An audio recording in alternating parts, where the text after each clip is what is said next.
கம்பன் கலைக்கூடத்தின் தலைவர் மருத்துவர் ஐயா அவர்களே, நிகழ்ச்சிக்கு வந்திருக்கும் ஆண்டோர்களே, சான்றோர்களே, அனைவருக்கும் என்னுடைய பணிவான வணக்கத்தை முதலில் தெரிவித்துக் கொள்கிறேன். கம்பராமாயணத்தில் வாலியை பற்றி நாம் இன்று போது சிந்திக்க இருக்கிறோம். கம்பராமாயணத்தில் வாலி பாத்திரம் மிக முக்கியமான பாத்திரம். ஏன்னா மற்ற எல்லா பாத்திரங்களும் முக்கியமான பாத்திரங்கள் தான், அது ஒன்றும் சந்தேகம் இல்லை. ஆனால் வாலி பாத்திரம் கொஞ்சம் கூடுதலான சிறப்பு பெற்றது அப்படிங்கிறது என்னுடைய கருத்து. இந்த சுற்றுலாவில் நாம் வாலியை பற்றி தான் சுற்றி சுற்றி பார்க்க போகிறோம். வாலி என்ன அதற்கு சிறப்பு அப்படின்னு கேட்டா, மனைவியை இழந்த பிறகு, அதாவது மனைவியை ராவணன் கவர்ந்து போன பிறகு ராமன் அவருடைய செயலிலும் பேச்சிலும் தடுமாற்றம் ஏற்பட்டது. அதை நம்ம கம்பராமாயணத்தில் பார்க்கும்போது தெரிந்து கொள்ளலாம். அப்படி தடுமாற்றம் ஏற்பட்ட போது அந்த தடுமாற்றத்தை நீக்கி மறுபடியும் ராமன் தன்னுடைய பாதையில், அந்த செம்மையான பாதையில் போவதற்கு வாலி பாத்திரம் மிக முக்கியமாக உதவியது என்பதுதான் வாலியின் சிறப்பு. அதைத்தான் நம்ம பார்க்க போகிறோம். வாலி கிட்கிந்தையில் தான் அறிமுகமாகிற கம்பராமாயணத்தில். கம்பராமாயணத்தில் கிட்கிந்தையில் முதல்ல ராமன் தன்னுடைய மனைவியை இழந்த பிறகு, அதாவது ராவணன் சீதையை கவர்ந்து கொண்டு போன பிறகு கிட்கிந்தைக்கு போகிறான். கிட்கிந்தையில சுக்ரீவனை சந்திக்கிறான். சுக்ரீவனை சந்தித்து பேசும்போது சுக்ரீவனுடைய பிரச்சனை என்னன்னு கேட்கிற போது தன்னுடைய மனைவி ருமையை வாலி கவர்ந்து கொண்டு போய்விட்டான் என்று சொல்லுகிறான். இந்த ஆஞ்சநேயன் ஏன் சொல்லின் செல்வன் அப்படின்னு சொல்லுகிறார் என்றால், சொல்ல வேண்டிய சொல்லை சரியான நேரத்தில் யார் சொல்லுகிறார்களோ, எங்கு அந்த சொல் எடுபடுமோ அந்த மாதிரி சொல்லுகிறவன் தான் சொல்லின் செல்வன். ஆஞ்சநேயன் ராமனை எப்படி பேசினால் ராமன் சுக்ரீவன் பக்கம் வருவான் என்பதை உணர்ந்து கொண்டு அவனுக்கு ஏற்ற மாதிரி பேசுறான். ஏன்னா ராமன் தன்னுடைய மனைவியை இழந்திருக்கிறான், ராவணன் கவர்ந்து கொண்டு போய்விட்டான். அப்போ அந்த சமயத்துல அவன் கோபமாக இருக்கும் போது ஆஞ்சநேயன் என்ன சொல்றான், இந்த சுக்ரீவன் மனைவியை வாலி கவர்ந்து கொண்டு போய்விட்டான் அப்படின்னு சொன்ன உடனே ராவனுக்கு கோபம் வருகிறது வாலி மீது. உசுப்பேத்தி விழுந்துங்கிறது மிகச்சரியான இன்றைய வழக்கு சொல். அப்படி உசுப்பேத்தி விட்ட உடனே ராமன் என்ன செய்யலாம், தீயவரே ஆயினும் உன் உற்றார் என் உற்றார் அப்படின்னு ஒரு வார்த்தையை பேசுகிறார். இது ராமனுடைய பாத்திரத்துக்கு ஏற்ற சொல் இல்லை. ஏன்னா எவ்வளவு பெரிய சிறந்த அறிஞன், ஞானமுடையவன், அப்பேற்பட்ட ராமன் தீயரே ஆயினும், அவர்கள் கெட்டவர்களாக இருந்தாலும் உனக்கு உறவினர்கள் எனக்கும் உறவினர்கள் ஒரு வார்த்தையை சொல்லும் போது நமக்கே கொஞ்சம் மனம் துணுக்குறுகிறது. ஏன்னா அது சரியான வார்த்தை இல்லை.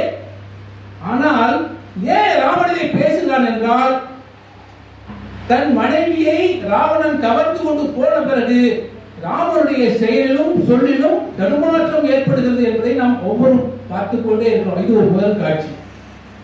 சரி, சொல்லிட்டான். அடுத்து சுக்ரீவன் அவனுடைய மனைவியை கவர்ந்து கொண்டு வாலி போய்விட்டான் சொல்லியாச்சா. சரி, என்ன செய்யலாம் அப்படின்னு கேட்கும் போது வாலியை வதம் செய்ய வேண்டும். அப்போதான் சுக்ரீவன் மனைவியை திரும்ப கொண்டு வர முடியும். அதுக்கு அந்த இடத்துலயும் ராமன் என்ன சொல்றான், வேல் என்று எவ்விட துணிந்தது என் கருத்து அப்படின்னு ஒரு வார்த்தையை பேசுறான். அதாவது நான் வாலியை மறைந்திருந்து தாக்கி கொள்கிறேன் அப்படிங்கிற ஒரு வார்த்தை. வேறு நின்று எவ்விட துணிந்தது என் கருத்து.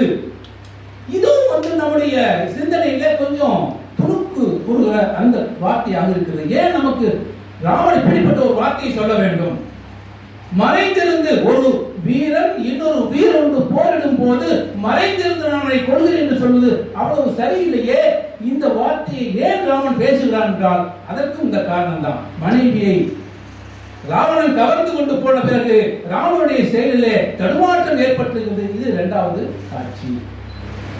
சரி, இப்போ சுக்ரீவன் சொல்றாங்க, நீ சுக்ரீவா நீ போய் வாலியை சண்டை கடை, நான் அவரை தாக்கி கொள்கிறேன். சரின்னு சொல்லி சுக்ரீவன் வாலியை சண்டை கலைக்கிறான். சண்டைக்கு அழைக்கும் போது வாலி அப்படியே சந்தோஷமா வரலாம். ஏன்னா ஏற்கனவே அடிபட்டு ஓடியவன் மறுபடியும் வருகிறான். வந்தனன் வந்தனன் வா வா என்கிட்ட அடி வாங்குவது வருகிறாயா வா என்று சொல்லி வருகிறான். அந்த சமயத்துல வாழையின் மனைவி தாய் வந்து அவனை தடுக்கிறாள். என்னதான் தம்பி, அவனை போய் ஏன் சண்டை போட்டு கொள்ளணும், விட்டுருங்க, வேண்டாம், சண்டை வேண்டாம் அப்படின்னு சொல்றான். அதுக்கு வாலி சொல்றான், நான் அவனை கொல்ல போறதில்லை, அவனுக்கு ஒரு பாடம் புகட்டி விட்டு வருகிறேன். இன்னொன்னு தாய் அவங்க வாலிகிட்ட சொல்றா, ஏற்கனவே உங்களிடம் சண்டை போட்டு தோற்று போய் ஓடியவன் மறுபடியும் வந்து உங்களிடம் சண்டை போட வருகிறான் என்றால் என்ன காரணம்? அவனுக்கு ஏதோ துணை கிடைத்திருக்கிறது. அப்போ வாலி சொல்கிறான், துணையா? யாருக்கு துணை வருவார்கள்? கூற்றம் என் பெயர் சொல்ல குறையும், என்னுடைய பெயரை கேட்டா எவனே பயப்படுவான், எனக்கு எதிராக போவதற்கு யார் வருவார்கள் அப்படின்னு கேட்கிறான். அப்ப தாரை சொல்கிறாள், உன் உயிர் கோடலுக்கு ராமன் என்பவன் வந்துள்ளான். நீங்க வாலிக்கு தெரியாத பல விஷயங்கள் அவன் மனைவி தாரைக்கு தெரிந்திருக்கிறது. கம்பராமாயண பாத்திரத்துல தாரை என்கிற மிகப்பெரிய பாத்திரம், மிக அருமையான பாத்திரத்தை கம்பன் ஒழித்து காட்டுகிறான். அவன் சொல்றான், உன்னை கொள்வதற்கு ராமன் என்பவன் வந்துள்ளான். யாருன்னா என்ன, நான் பார்த்துக்கிறேன். அப்போ சரி, சண்டை ஆரம்பிக்கிறது. ராமன் சுக்ரீவனை சொல்லி, நீ போய் சண்டைக்கு போ, நான் வந்து அவனை மறைந்து தாக்குகிறேன் சொல்லியாச்சு. சுக்ரீவன் சண்டைக்கு போகிறான். வாலிக்கும் சுக்ரீவனுக்கும் சண்டை நடக்கிறது. கடல் கடைந்தது போல் உடல் கடைந்தான் கம்பன் போடுறான். அதாவது கடலை எப்படி பார்க்கடலை கடைந்தார்களோ அந்த மாதிரி இவனை போட்டு அடி அடி துவைச்சு தொங்க விடுறான் வாலி. சுக்ரீவன் பார்க்கிறான், ராமனிடத்துல உதவி வரும் பார்த்து கொண்டே இருக்கிறான். உதவி எதுவும் வரவே இல்லை. ஒரு சமயம் என்றைக்கு வாலி அவன் கைவிட்டானோ ஓடி வந்து ராமன் காலில் விழுகிறான். கொல்லதா நீயே கொள்ளாமே, ஏன் அவன்கிட்ட அனுப்பி என்னை கொல்ல பார்க்கிறேன். அப்ப ராமன் சொன்னான், இல்லைடா, ரெண்டு பேரும் முக அமைப்பு உருவ அமைப்பு ஒரே மாதிரியாக இருக்கிறது. நீ என்னும் சரண் அடைந்தவன், நான் ஒருவேளை அம்பு விட்டு அது முன்மேல் பட்டு இறந்து விட்டால் என்னிடம் சரணாகதி அடைந்தவனை நான் கொன்ற பாவம் வருமே, அதனால தான் நான் செய்யல அப்படின்னு சொல்றாங்க. என்ன செய்யலாம்? மறுபடியும் சண்டைக்கு போ. நிஜமாவா? ஏற்கனவே அடிபட்டு துவைச்சு தொங்க விட்டவன் மறுபடியும் சண்டைக்கு போய் சொல்றான். உடனே லக்குவனை பார்த்து சொல்லுறான், லக்குவனா இவனுக்கு ஒரு மாலை போடு. ஏன்னா அடையாளம் தெரிய வேண்டும் என்பதற்காக ஒரு மாலையை கொடி புகை அடைத்து மாலை போடுகிறார்கள். மறுபடியும் சண்டைக்கு போகிறான். மறுபடியும் சண்டைக்கு போகும்போது வாளை மறுபடியும் போட்டவனை அடி அடி நடிக்கிறான். கடைசியாக சுக்ரீவனை அப்படியே தலைக்கு மேல தூக்கி கையில வச்சுக்கிட்டு கீழே போட்டு உடைக்கணும். அந்த சமயத்துல சுக்ரீவன் ராமனை பார்க்கிறான். உயிர் தளம் தோறும் தொடைத்தனன் திக்கு நோக்கினான் செங்கதிரோன் மகன். சுக்ரீவன் பார்க்கிறான் ராமன். அப்போது ராமபாணம் புறப்படுகிறது. கார்வன் வாசுவை கதலின் கனியினை கழிய சேரும் ஊசியும் சென்றது நின்றது என் செப்ப. நம்மளுடைய வார்த்தை. அதாவது படத்துல ஊசி ஏற்றும் போது எப்படி உள்ளே நுழைகிறதோ அது மாதிரி ராமன் வில்லிலிருந்து புறப்பட்ட பானம் போய் வாளியின் நெஞ்சிலே தைத்து அப்படியே நிற்கிறது. ஏன் இது நிற்கிறது அப்படிங்கிற ஒரு வார்த்தை நம்ம கவனிக்கணும். ஏன்னா ராமனுடைய பானம் இதற்கு முன்னால சுக்ரீவன் சொல்லுவான், உன்னுடைய திறமை மேல் எனக்கு சந்தேகமா இருக்கிறது, உன்னுடைய திறமை எனக்கு நிரூபித்து காட்டுன்னு சொல்லுவான். அப்போ 7 மரங்களை துளைத்து ராமபாணம் போகும். 7 மரங்களை துளைத்து போன ராமபாணம் வாளியின் நெஞ்சில் பட்டு ஏன் அதை பிளந்து கொண்டு போகவில்லை அப்படிங்கிறதுக்கு காரணம் தெரியல. ஏனென்றால் அதிலும் ஒரு இக்கு வச்சு பேசுறான் கம்பன். அந்த ராமபாணம் அவன் நெஞ்சில் தைத்து அப்படியே நிற்கிறது, சென்றது நின்றது என் செப்ப அப்படின்னு. இந்த வாளிக்கு அது வரைக்கும் தன்னுடைய மார்பில் ஒரு பானம் பாயும் அப்படிங்கிற எந்த விதமான இடமும் இல்லை. அப்படிப்பட்ட ஒரு நிலையிலையும் கூட ராமபாணம் பாய்ந்தவுடன் அது யாரு அப்படின்னு பார்க்கிறான். அதை வாயினால் கடித்து பார்க்கிறான். கடைசியில தன்னுடைய வாழ்நாள் சுருட்டி எடுத்து பார்க்கிறான். அது ராமபாணம் என்று தெரிகிறது. மும்மைசார் உலகுக்கெல்லாம் மூல மந்திரத்தை மற்றும் தம்மையே தமக்கு நிற்கும் தனிப்பெரும் பதத்தை இம்மையே எழுதி நோய்க்கும் மருந்தினை ராமாயணம் செம்மை சே நாமந்தனை கண்களில் தெரிய கண்டான். 3 உலகத்துக்கும் மூல மந்திரமாக இருக்கக்கூடிய ராமபாணமாயுது இம்மை மறுமை என்று இம்மையை தீர்க்கக்கூடிய மருந்தாக இருக்கக்கூடிய தனக்குரிய ராமன் பானமாயுதுன்னு சொல்லி அப்படியே மிரண்டு போகிறான், அதிர்ச்சிக்குள்ளாகிறான். நகை வர நாணல் கொண்டானே எழுதுறான். அதை பார்த்து விட்டு அந்த துன்பத்திலும் நகைக்கிறான், சிரிக்கிறான் அப்படின்னு பேசுறான். அந்த மாதிரி பார்த்த பிறகு அந்த சமயத்துல ராமன் அமைதியே உருவாக வாளி முன்னால் வந்து நிற்கிறான். கண்ணுற்றான் வாளி. அப்பதான் பார்க்கிறான், எண்ணுற்றாய் என் செய்தாய் என ஏசுவான் இயம்பலுற்றான். என்ன காரியம் செய்தாய் ராமா என்று அவனை பாராட்டினான், பாராட்டி கொண்டே திட்டினான், திட்டிக் கொண்டே பாராட்டினான். என்ன திட்டிக் கொண்டே பாராட்டுவது, பாராட்டி கொண்டே திட்டுவது? மருத்துவர் காய்ச்சலுக்கு போகிறோம், மருத்துவர் ஊசி போடுறார், வலிக்கிறது, மருத்துவரை திட்டுகிறோம். நிறைய பேர் திட்டிருக்கோம், திட்டுகிறோம். ஆனா காய்ச்சல் சரியாக போகும்போது மருத்துவரை பாராட்டுகிறோம். ஐயா, உங்களால் தான் நான் குணமடைந்தேன். இதைத்தான் ராமனை பார்த்த போது வாளி பேசுகிறான். ஏன் திட்டினான், ஏன் பாராட்டினான் பின்னால் வரும். திட்டினான், பாராட்டினான். பார்த்துட்டு அவனை கேட்கிறான், வாய்மையும் மரபும் காத்து மண்ணுயிர் துறந்த வல்லல் தூயவன் மைந்தனே நீ வரதமுன் தோன்றினாயே. ராமா, நீ யார்? சாதாரணப்பட்டாளா? வாய்மையும் மரபும் காத்து மண்ணுயிர் துறந்த வல்லல். யாரு? தசரதன். அவங்க அப்பா தசரதனை பற்றி அப்படி போற்றி பாராட்டுகிறான். வாய்மையையும் மரபையும் காப்பாற்றுவதற்காக உயிர் தளர்ந்தவன் தசரதன். அப்பேற்பட்ட தசரதன் மைந்தனா நீ இந்த காரியத்தை செய்யலாம். வாய்மையும் மரபும் காத்துன்னு சொல்றானே, வாய்மை என்பது என்ன?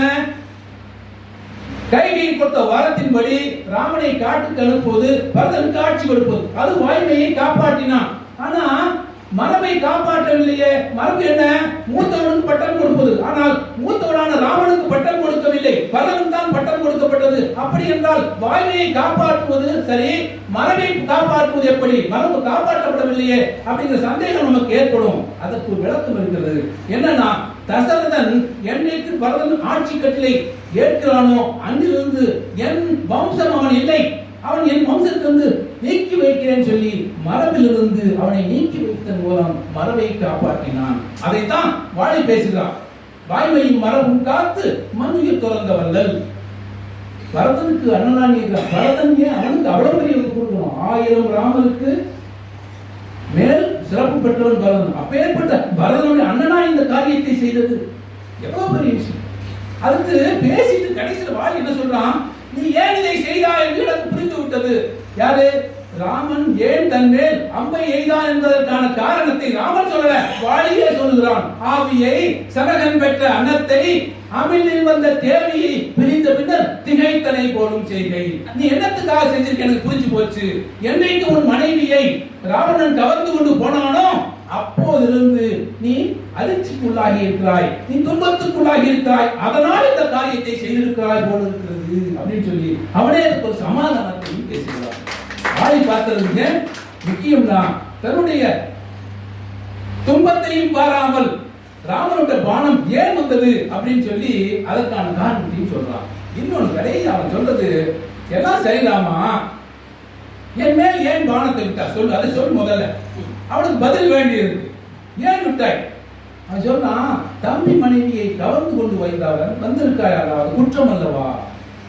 பொய்யில் மங்கையற்கு எய்த புரட்சியால் செய்த நிமையை மலத்தேவன் குணமில்லை குழம்புதல் கூத்தன. எங்களுக்கு நாங்கள் குரங்குகள், எங்களுக்கு அண்ணன் மனைவி தம்பி மனைவி என்ற பேதம் எல்லாம் இல்லை. நாங்கள் உங்களை போல என்ன திருமணம் செய்து கொள்ள அக்னி சாட்சியாக அந்தன சாட்சியாக திருமணம் செய்து கொள்வர்களா?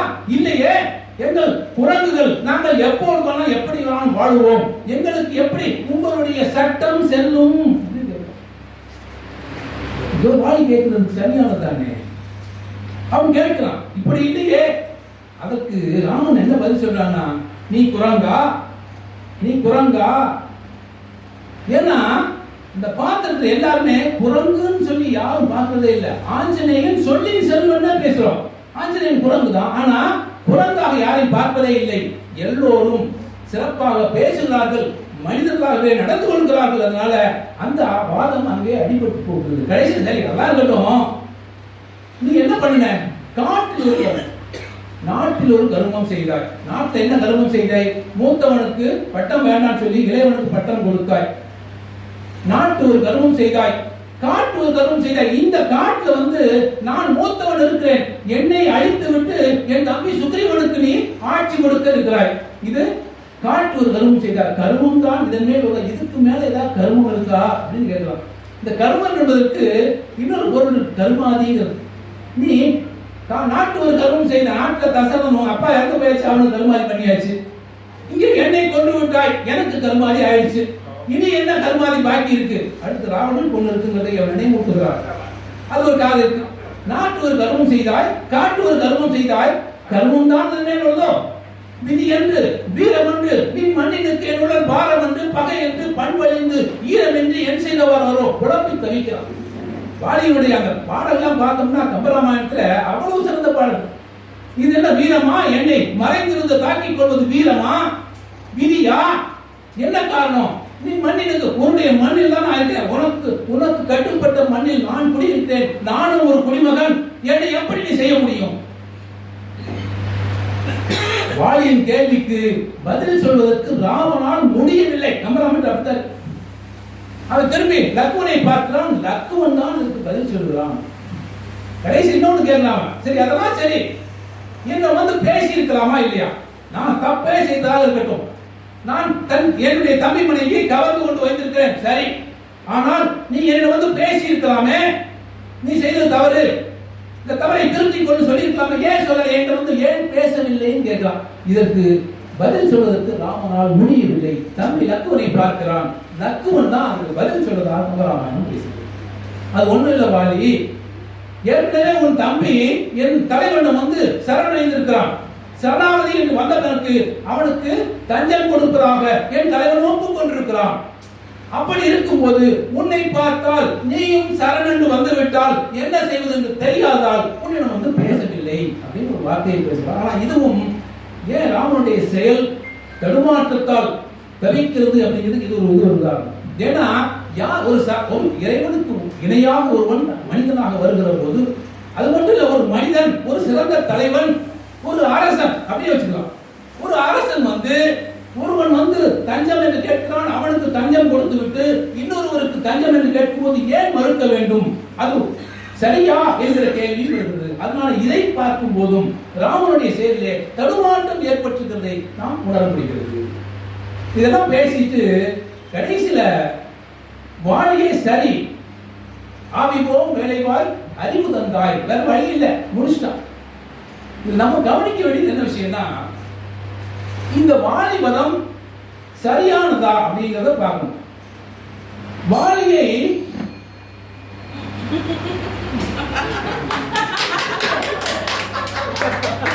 சரி முடிச்சுடு. வாலிபதம் முறையானதா அப்படிங்கிறத பார்க்கணும்னா 3 கேள்விகளை நாம் எழுப்ப வேண்டும். ஒண்ணு, வாலி குற்றம் செய்திருக்கிறானா? முதலாவது கேள்வி. இரண்டாவது கேள்வி, வாலியை தண்டிப்பதற்கு ராமனுக்கு உரிமை உள்ளதா இல்லையா? மூன்றாவது, வாலியை கொன்ற முறை சரியா இல்லையா? இந்த 3ஐயும் நாம் பார்க்கணும். வாலியை தண்டிப்பதற்கு ராமனுக்கு அதிகாரம் இருக்கிறதா? ஜூரிஸ்டிக்ஷன் சொல்லுவோம். நீங்க சட்டத்திலே இங்கேயும் எப்போ கேட்டாலும் ஒரு குற்றம் செய்தவனை தண்டிப்பதற்கு ஒரு நீதிமன்றம் முற்படுவதற்கு முன்னாலே அந்த குற்றத்தை செய்தவனை தண்டிப்பதற்கு அந்த நீதிமன்றத்துக்கு தகுதி இருக்கிறதா அப்படின்னு பார்க்கணும். அப்படி இருந்தால் தான் தண்டிக்கவே முடியும். இந்த விஷயத்துல வாலியை தண்டிப்பதற்கு ராமனுக்கு அதிகாரம் இருக்கிறதா? இருக்கிறது. ஏன்னா அதை வாலியை ஒத்துக்கொள்கிறான். நின் மண்ணினுக்கு என்னுடன் பாரம் என்று, இது உன்னுடைய மண், நான் உன்னுடைய மண்ணில் தான் வாழ்கிறேன் சொன்ன போது அந்த மண்ணுக்கு அரசன் என்கிற முறையில அவனை தண்டிப்பதற்கு அதிகாரம் இருக்கிறது.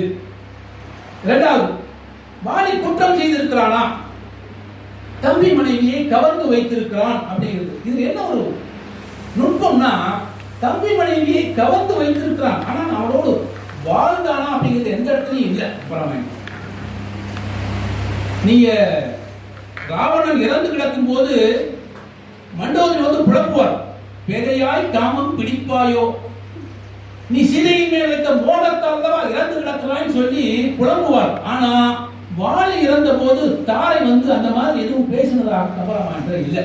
அப்படின்னா அவன் ருமையோடு இல்லறம் நடத்தினான் என்றோ, அவனோடு இருந்தான், வாழ்க்கை மகிழ்ச்சியாக நடத்தினான்றோ எந்த இடத்துல இல்லை.